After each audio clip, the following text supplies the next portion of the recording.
no solid definition of what makes a world city. It's simply something you feel. Sydney is a centre for just about anything you can name. It's also one of the most physically beautiful cities on the planet. With the harbour at its heart and stunning beaches at its eastern edge, this is a place not just for work, but all kinds of play.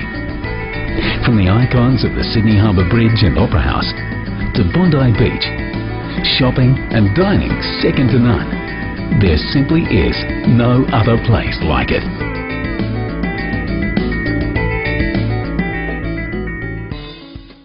The Flying Biscuit Cafe is home to hearty, healthy Southern food. Our name, as you can assume, came straight from our biscuits, as on the first day in being open, we couldn't seem to cook them fast enough. We strive to provide 4-star quality food at neighborhood prices. The Flying Biscuit Cafe is meant to be your neighborhood cafe, where we are always about food, service, and a space that works. We work to accommodate everyone's food preferences, including vegetarians and meat lovers alike. The purpose of expanding the Flying Biscuit Cafe is not to change the food, the culture, or any of the things that have made us the business we are today. The purpose is simply to expand and to bring our unique dining experience to new people in new places. Our combination of fresh foods and eclectic atmosphere allow us to approach dining in a whole new and exciting way. Political structure. Australia is formally known as the Commonwealth of Australia. The country is comprised of 6 states formed from British colonies. The government structure is much like that of the English monarchy, but the Australian system incorporates some models of North American practices. One big similarity is the fact that Australia acts on a constitution that defines the responsibilities of the federal government. Corruption is a low concern in Australia, ranking ahead of the United States in the Corruption Perception Index. This assures that all ventures pursued will be in compliance with the laws and regulations set forth by the Australian government. Laws and regulations. Australia's regulations are designed so that foreign investment may be easily pursued. Nonetheless, it is important that the Flying Biscuit Cafe comply with all the laws and regulations of the country. The United States is the largest direct investor in Australia, investing upwards of $500 million in 2010 alone. By comparison, Australia is the 9th largest source of foreign direct investment in the United States. To allow this investment to flow freely between the two countries, there are many policies in place. One major agreement between the United States and Australia is the Australia-United States Free Trade Agreement. This act ensures that the United States has more liberal access to the Australian market, and more than 99% of U.S. exports of manufactured goods are duty-free. Companies who choose to do business in Australia are required to pay the national federal income tax of the country, which is 30%. In Australia, this is a flat tax rate and not based upon the size or structure of the company. The healthy status of Australia and the United States investments reflects the similarities of the economies and the countries as a whole.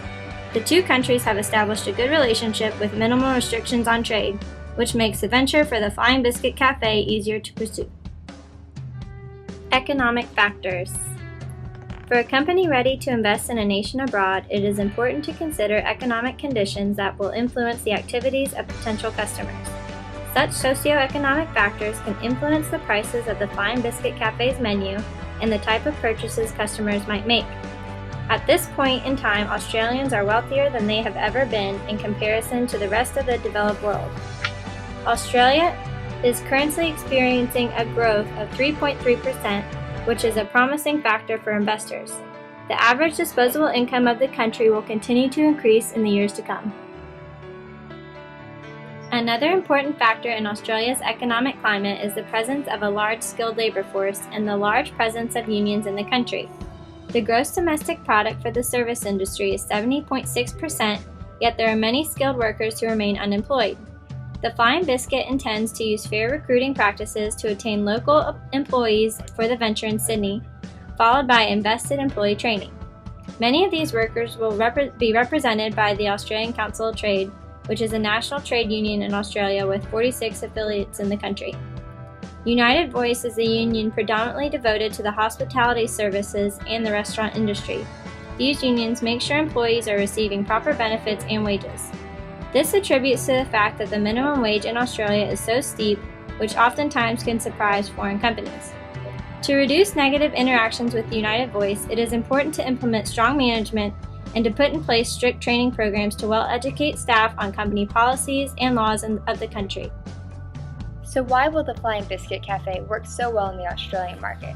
Well, the introduction of our foreign endeavor will be made all the easier through the absence of trade restrictions. The Australian-US Free Trade Agreement has all but eliminated most trade and foreign investment barriers that would have made the introduction of our restaurant difficult. The cultural similarities, which are made all the more obvious through Hofstede's cultural dimension models, are such that our restaurant has little possibility of not being accepted due to a hostile social climate. Similar power distance and individuality ideals will make for a smooth transition. Since the Australian people are already accustomed to foreign ideas and cuisine, many obstacles that would have been controlling variables in other countries will require little to no attention in Australia. Porter's Diamond Model gives us a rundown of the competition in the market, helping to ease any apprehensions left about the market demographically and economically. Our SWOT analysis gives us a list of the Flying Biscuit Cafe's strengths, weaknesses, opportunities, and threats. Strengths: eclectic American cuisine menu. Menu features a variety of healthy and hearty dishes. Open for breakfast, lunch, and dinner. Cozy restaurant atmosphere. Unique and appealing environment. Attentive service. Proven business model. Management and administrative systems. English-speaking nation, easy communication. Weaknesses: no established brand recognition, no customer following, cultural custom knowledge, unknown slangs and communication.